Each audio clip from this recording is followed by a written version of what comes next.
Double.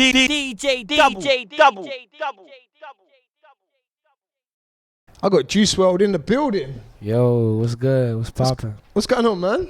Man, nothing much, bro. Today's show day, preparing for the show or whatever. I'm up in London having a fun time. Yeah. A lot of people right now introducing you as the hottest rapper of the moment. Yeah. #1 on Billboard and all that. Yeah. I wanted to ask you, do you think rapper is the right label for you? At times, I don't think I'm limited to that, but at times, most definitely. Like, I rap more than anything else sometimes, but I also make different genres of music. So, at times it could be rapper, at times it could be rocker, at times it could be, whatever. Mm-hmm. I know you spent a late night in the studio last night. Yeah. What's a studio session with Juicewrld like? Depending on the vibes, sometimes sometimes I have 12-hour lockouts, like when I'm in LA, and I just make song after song after song after song, nonstop. And I don't write, I freestyle them, so it's they kind of get made quickly, and very productive. Do you remember your first studio session? Yep, I do. I think it may have been the summer going into my junior year. It wasn't even my session. I showed up, a homie invited me to his, and he had me make 2 songs with him. And I'll never forget that day, for sure. What age is that, junior year? It was 15 or 16. I think that's 16 turning 17. So I was 16. Oh, okay. Dope, man. So you play piano and guitar as well, right? Yeah, I did that a long time ago too. I still do it now, but I need to perfect it again. But I started doing that. I've been playing piano ever since I've been 4, and then guitar I picked up around 7th or 8th grade. Yeah, I picked. So you're up good guitar. then. You're good with it. Yeah, I'm decent. Sick. Does it, having that knowledge of those instruments, does it help with the recording process, knowing about musical structure and the way songs are actually made? I feel like playing guitar and piano mixed with all the different types of music I listen to kind of opens the door for me to experiment with more melodies and stuff. You got any other instruments? Yeah, I did percussion, trumpet, and I think that's it. So you're from Chicago. Yep. I know you're a big fan of Chief Keef. Yep. Your music as an artist is very different to the other stuff that's coming out from rappers from Chicago. I mean, at least from what we're exposed to in the UK, you sound a lot different to everybody else. Where do you get your inspirations for your sound? And why is it so different to everyone else from Chicago? I get my inspirations from my personality and really not from the people around me. I feel like the fact that I listen to so many different types of music, that kind of has something to do with it, because that's embedded in my personality, you know what I'm saying? So I feel like that's what makes me different, kind of. I look up to so many different types of artists.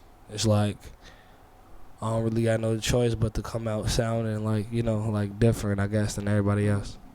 I've heard you speak about people that you've listened to before. You listened to the Beatles, people like Sting, U2, Black Sabbath.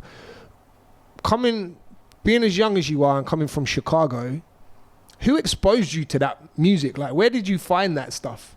It was a couple different places, but one of the main places was my mom. Okay. So she's a Beatles fan, right? Yeah, really big. But she's a really big fan of just vintage rock, everything up to the 80s. Yeah, she's a big fan of the Scorpions, all that stuff. So, yeah, my mom. Tell me about the story of how you got into being a Billy Idol fan. You know what? I think that has something to do with my mom too. I feel like we were in the car and it was on, and I liked the way it sounded. I think Rebel Yell was on, And I'm like, bro, what is this? This is hard, right? And then she told me. And I think she only told me one time. And I never forgot Billy Idol's name, nor the name of that song.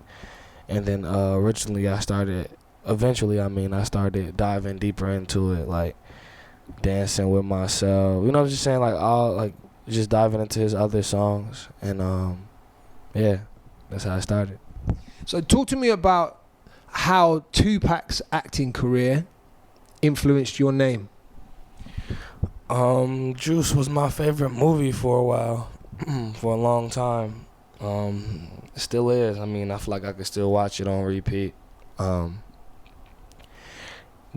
I'm not gonna lie, the end of that movie, like, is not satisfying. Like, it ended so abruptly, and I was just like, no. Like, it's a great movie, but it's just like the ending. I think they did that on purpose because it was like unsatisfying. Like, that wasn't like the ending of a movie. It looked like it could have kept going after that, but like, I think they did that. I think that's like an element in filmmaking or something. But yeah, Tupac's acting career is why I have the name Juice, because without his acting career, it wouldn't be Juice. So there you go. Yeah.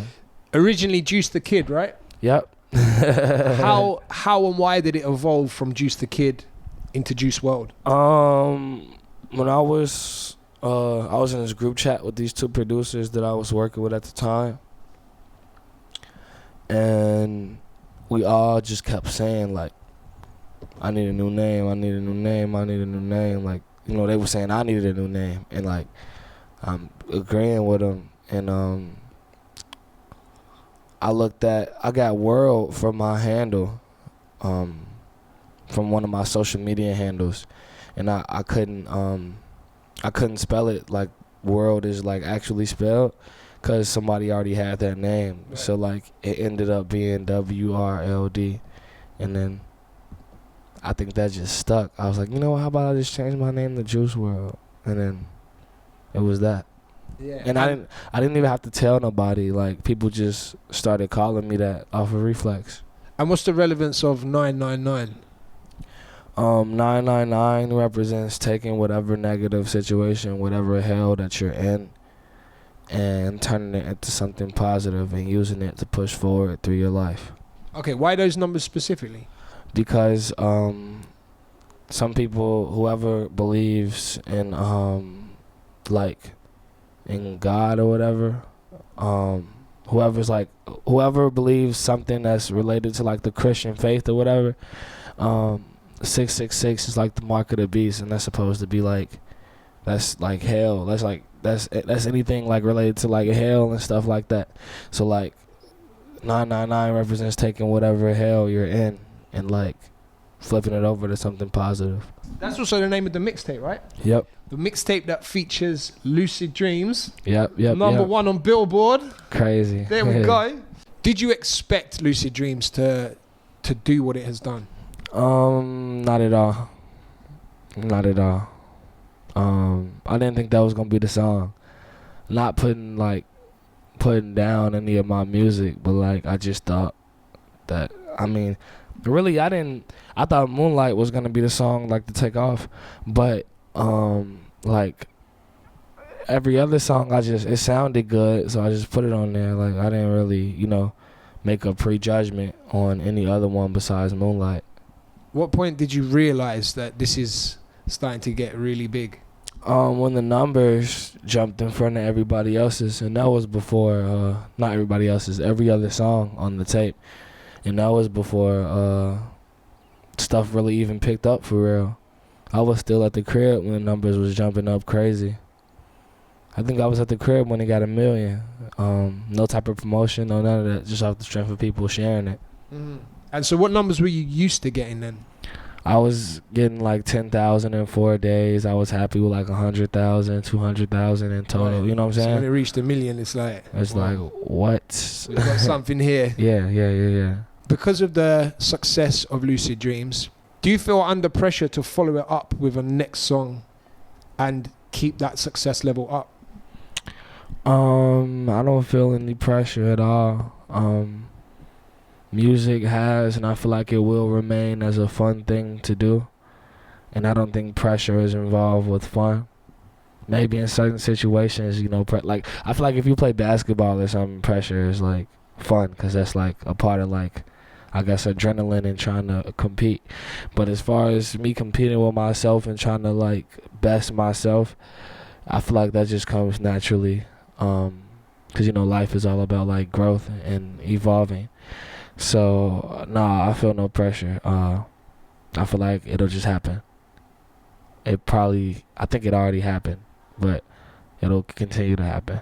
Yeah, so talk to me about the sample, man, and how you came across that, because the old heads will know that's a Sting record. Yeah, and then the hip hop heads will know that Nas used it. Yeah. And in England, there's an artist. You know Craig David? Who's that? So he's like a big pop artist. He's a big singer. He sampled it out here? He sampled it with Sting, who's the original artist. They actually did it a few years ago as a single. Wow. And even recently, Tory Lanez. Wow, Tory Lanez did it, yeah. So it's a popular sample. I know it's an amazing sample. But how did you come across it, and why that particular sample? It was just another day of me recording to the beats that my producer sent to me.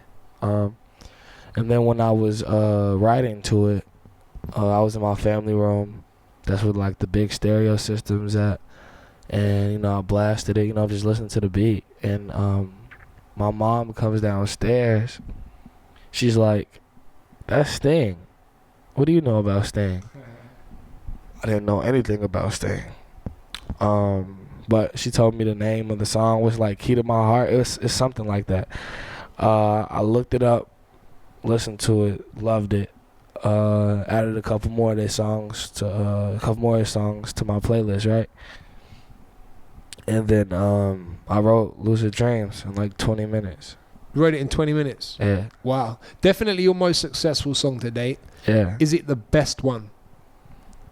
Nah, because I got a lot of stuff that's not out that people would like tweak out if they heard. So nah, I think it's my best put together song though, but like not like, I don't think it's like overall like my best song. Topic wise, you talk about drugs a lot. Yeah, unfortunately. When and what situations do you do them? When I was experimenting with stuff, I was wild. It was random.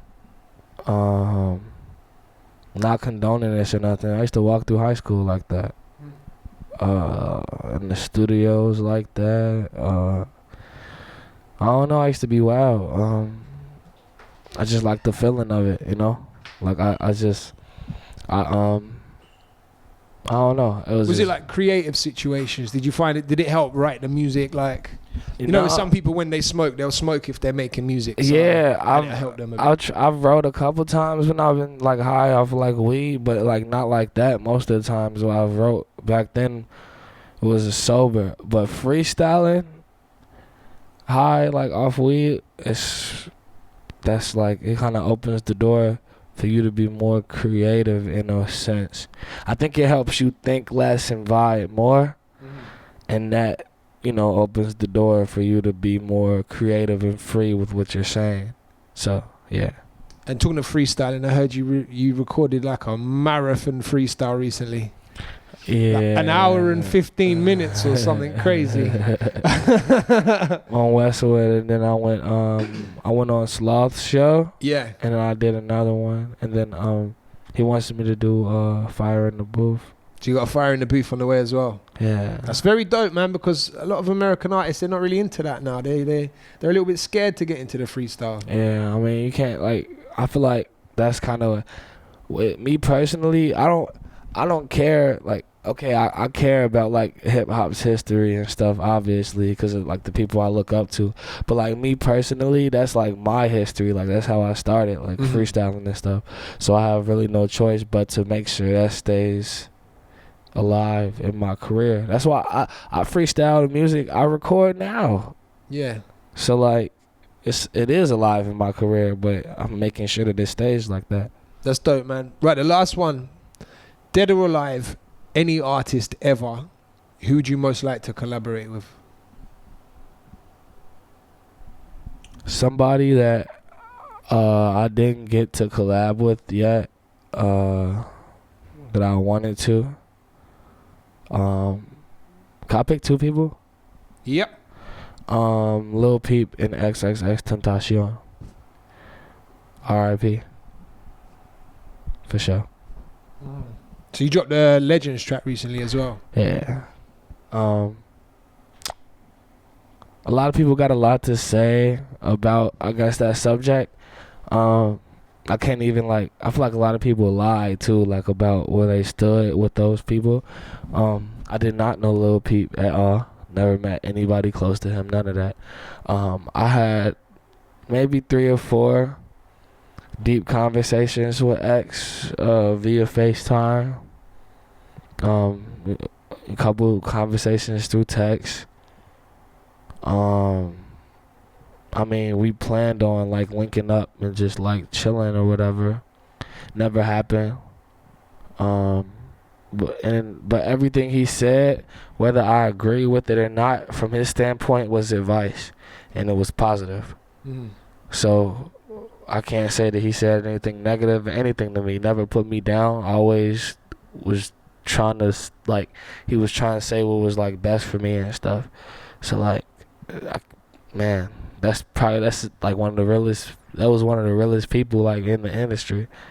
That's why everybody hated him. Like he had a lot of people that hated him. But yeah, I see in the comments as well, like a lot of the fans saying, even from months ago, they're saying that definitely would have been the dream collaboration for them to hear you with X. Yeah, for sure. One of the most talented people to ever walk this earth, bro. For real. Well, listen, man, thank you very much for your time. Have a great time turning London upside down tonight. Thank you. And we'll speak next time you're here, right? Yep, for sure. Yes, DJ Double here with Juicewrld.